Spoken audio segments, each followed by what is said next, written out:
पूज्याय राघवेंद्राय सत्यधर्मरताय च भजतां कल्पवृಕ್ಷ नमतां ಕಾಮಧೇನು ಶ್ರೀ ಗುರು ರಾಘವೇಂದ್ರ ಸ್ವಾಮಿ ಎಲ್ಲರನ್ನು ಕಾಪಾಡಪ್ಪ ತಂದೆ. ಎಲ್ಲರಿಗೂ ಒಳ್ಳೆಯದನ್ನು ಮಾಡು.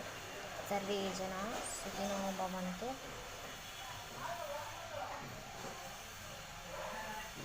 ಓಕೆ, ಚೆನ್ನಾಗಿರುತ್ತೆ. Welcome back to Shri Guru Raghavendra veg kitchen. Please like, share, comment, subscribe. Thank you watching my channel. ತೊಗೊಂಡಿದ್ದೀನಿ, ಜಾಸ್ತಿ ಕಡಿಮೆ ಮಾಡ್ಬೋದು, ಏನು ತೊಂದರೆ ಇಲ್ಲ. ನೆಕ್ಸ್ಟ್ ಇದೆ ಇದರ ಅಗಸೆ ಬೀಜ, ಫ್ಲಾಕ್ಸ್ ಸೀಡ್ಸ್. ಇದು ಕುಕುಂಬರ್ ಸೀಡ್ಸ್ ಆದರೆ ಕುಂಬಳಕಾಯಿ ಬೀಜಗಳು ತೊಗೊಂಡು. ಇದು ಶೇಂಗಾ ತೊಗೊಂಡಿದ್ವಿ, ಆಯಿತಾ. ನೆಕ್ಸ್ಟ್ ಶೇಂಗಾ ಕ್ವಾಂಟಿಟಿ ಜಾಸ್ತಿ ಮಾಡ್ಕೊಳ್ಳೋದು ಶೇಂಗಾ ಇರಬೇಕಂದ್ರೆ. ಅದಾದಮೇಲೆ ನೆಕ್ಸ್ಟು ಒಣ ಕೊಬ್ಬರಿ ತೊಗೊಂಡಿದ್ದೆ. ಓಕೆ, ಒಣ ಕೊಬ್ಬರಿ ತುರಿದು ತೊಗೊಂಡಿದ್ದೀನಿ ಇದನ್ನು. ನೆಕ್ಸ್ಟ್ ಇವಾಗ ಇದನ್ನ ಬಿಸಿ ಮಾಡ್ಕೋಬೇಕು. ನೀವು ಫ್ಲೇವರ್ ಅಂದರೆ ಏಲಕ್ಕಿ ಹಾಕ್ಕೋಬೋದು, ಹಾಕ್ಕೊಂಡೇ ಇರ್ಬೋದು, ಆಪ್ಷನಲ್ ಅದು. ನೆಕ್ಸ್ಟ್ ಇವಾಗ ಸೂರ್ಯಕಾಂತಿ ಬೀಜ, ಆಯಿತಾ. ಸ್ವಲ್ಪ ಬಿಳೆ ಎಳ್ಳು ಇದ್ದರೆ ಬಿಳೆ ಎಳ್ಳು ಹಾಕ್ಕೋಬೋದು, ಏನು ತೊಂದರೆ ಇಲ್ಲ, ಆಯಿತಾ. ಬಿಳೆ ಎಳ್ಳು, ಸ್ವಲ್ಪ ಗೋಡಂಬಿ ಮತ್ತು ಬಾದಾಮಿ ಹಾಕ್ಕೋಬೋದು. ಸೂರ್ಯಕಾಂತಿ, ಒಣ ಕೊಬ್ಬರಿ, ಶೇಂಗಾ ಹಾಗೂ ಕುಂಬಳಕಾಯಿ ಬೀಜ, ಫ್ಲ್ಯಾಕ್ಸ್ ಸೀಡ್ಸ್. ನೆಕ್ಸ್ಟ್ ಇದಾದಮೇಲೆ ಇದು ದ್ರಾಕ್ಷಿ, ಗೋಡಂಬಿ, ಬಾದಾಮಿ. ಇವಾಗ ಒಂದೊಂದೊಂದು ಹುರ್ಕೋಬೇಕು. ಸೂರ್ಯಕಾಂತಿ ಬೀಜ ಹುರ್ಕೊಂಡು, ಓಕೆ. ಆಯಿಲ್, ತುಪ್ಪ ಎಲ್ಲ ಏನು ಬಳಸೋದೆಲ್ಲ ಬೇಡ, ಹಾಗೆ ಇದೆ.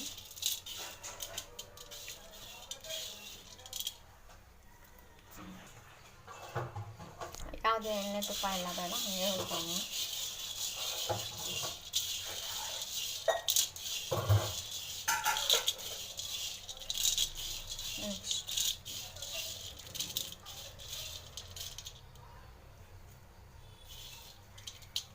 ಚೆನ್ನಾಗಿದೆಯಾ?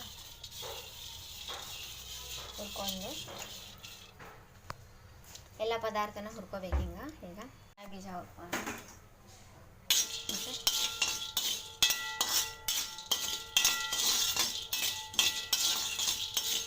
ಈ ಬೀಜನ ಹುರ್ಕೊಂಡಾದ್ಮೇಲೆ ನೆಕ್ಸ್ಟ್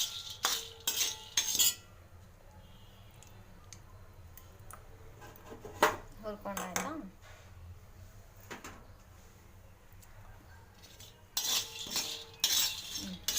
ತಗೊಂಡ್ಬಿಡ್ಬೇಕು.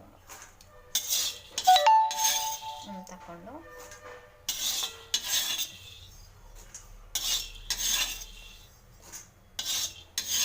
ಆಯಿತು. ನೆಕ್ಸ್ಟ್ ಇವಾಗ ಶೇಂಗಾ ಹಾಕೋಣ. ಒಣ ಕೊಬ್ಬರಿ ಲಾಸ್ಟ್ ಹಾಕೋಣ, ಯಾಕಂದರೆ ತುರಿದ್ಬಿಟ್ಟಿದೆ ಒಣ ಕೊಬ್ಬರಿ, ಮತ್ತು ಸೀದೋಗ್ಬಿಡುತ್ತೆ. ನೆಕ್ಸ್ಟ್ ಇವಾಗ ಶೇಂಗಾ ಜಾಸ್ತಿನೂ ಮಾಡಿರಿ, ಕ್ವಾಂಟಿಟಿ ಬೇಕಂದರೆ. ಶೇಂಗಾ ಹಾಕೋಬೇಕು. ಇವಾಗ ಸ್ವಲ್ಪ ಅಗಸೆ ಬೀಜ ಹಾಕೋಣ ಅಂತ. ಇದರಲ್ಲಿ ಜೆಲ್ ಇರುತ್ತೆ, ಸ್ವಲ್ಪ ನೋಡ್ಕೊಂಡು ಹಾಕ್ಕೊಳ್ಳಿ, ಯಾಕಂದರೆ ಜೆಲ್ ಜಾಸ್ತಿ ಇದೆ, ತಿನ್ನೋಕ್ಕೆ ಕಷ್ಟ ಅನಿಸುತ್ತೆ ಅಂತ.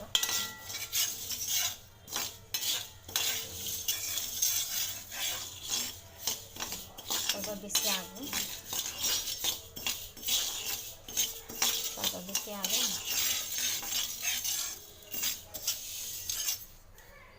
ಒಣ ಕೊಬ್ಬರಿನ ಒಂಥರ ಬಿಸಿ ಮಾಡ್ಕೊಂಡಾಯ್ತಾ.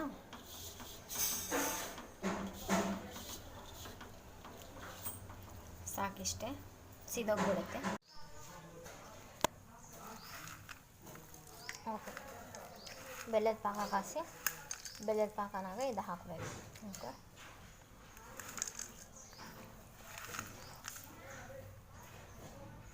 ಬೆಲ್ಲದ ಪಾಕ ಮಾಡ್ಕೊಂಡು ಇವಾಗ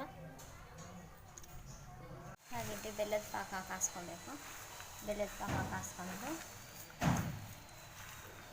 ಇದರೊಳಗೆ ಇವೇನಿದಾವಲ್ಲ ಇದೆಲ್ಲ ಬಿಸಿ ಮಾಡ್ಕೊಂಡಿದ್ದೀನಲ್ಲ ಇದೆಲ್ಲ ಹಾಕೋಬೇಕು.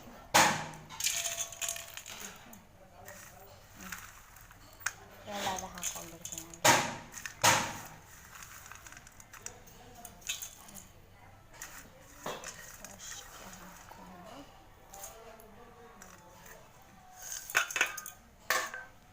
ನೀಟಾಗಿ ಮಿಕ್ಸ್ ಮಾಡ್ಕೊಂಡು ಮಾಡ್ಕೋಬೇಕು. ಬಿಸಿ ಐತಿ, ಮಿಕ್ಸ್ ಮಾಡ್ಕೊಳ್ಳೋಣ. ಅಷ್ಟರೊಳಗೆ ಒಂದು ಟ್ರೇ ತೊಗೊಂಡು ಅದಕ್ಕೆ ತುಪ್ಪ ಸವರ್ಕೊಂಡಿದ್ದೀನಿ. ಆಲ್ರೆಡಿ ತುಪ್ಪ ಸವರ್ಕೊಂಡಿದ್ದೀನಿ. ನೆಕ್ಸ್ಟ್ ಫ್ಲ್ಯಾಕ್ಸ್ ಸೀಡ್ಸ್ ಕೂಡ ಹಾಕ್ಕೊಂಡಿದ್ದೀನಲ್ಲ, ಆಯಿತಾ. ನೆಕ್ಸ್ಟ್ ಇವಾಗ ಇದನ್ನು ಒಂದು ಸ್ಪೂನ್ ತೊಗೊಂಡು ನೀಟಾಗಿ ಕಲಿಸ್ಬೇಕು. ಬಿಸಿ ಇದೆ. ಏರ್ ಫಾಲ್ ಆಟೋಮೆಟಿಕ್ ಕಂಟ್ರೋಲ್ ಆಗುತ್ತೆ. 10-15 ಡೇಸ್ ತಿಂದರೆ ಅವಾಗ ಗೊತ್ತಾಗ್ಬಿಡುತ್ತೆ, ಪೂರ ಏರ್ ಫಾಲ್ ಕಂಟ್ರೋಲ್ ಆಗುತ್ತೆ. ನೆಕ್ಸ್ಟ್ ಹಾಗೆ ಹೇರ್ ಗ್ರೋತ್ ಆಗುತ್ತೆ. ಕಂಟಿನ್ಯೂ ಇದೇ ರೀತಿ ತಿನ್ನಬೇಕು. ಇದು ಬಯೋಟಿನ್ ಇದು. ಓಕೆ, ತುಂಬ ಟೇಸ್ಟ್ ಆಗಿರುತ್ತೆ, ತುಂಬ ಹೆಲ್ದಿ ಆಗಿರುತ್ತೆ.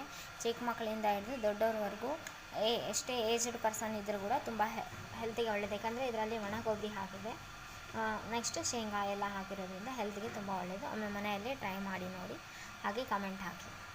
ಚಿಕ್ಕ ಮಕ್ಕಳಿಂದ ಹಿಡಿದು ದೊಡ್ಡವರೆಗೂ ಎಲ್ಲರಿಗೂ ಇಷ್ಟ ಆಗುತ್ತೆ. ಎಲ್ಲರೂ ತಿನ್ನಬೇಕಾಗಿರುವಂಥ ರೆಸಿಪಿ ಇದು. ಡೈಲಿ ಮಾರ್ನಿಂಗ್ ಫ್ರೆಶ್ ಅಪ್ ಆದ್ಕೊಳ್ಳೇ ಡೈಲಿ ಒಂದೊಂದು ತೊಗೊಂಡು ತಿಂದರೆ ತುಂಬ ಚೆನ್ನಾಗಿರುತ್ತೆ.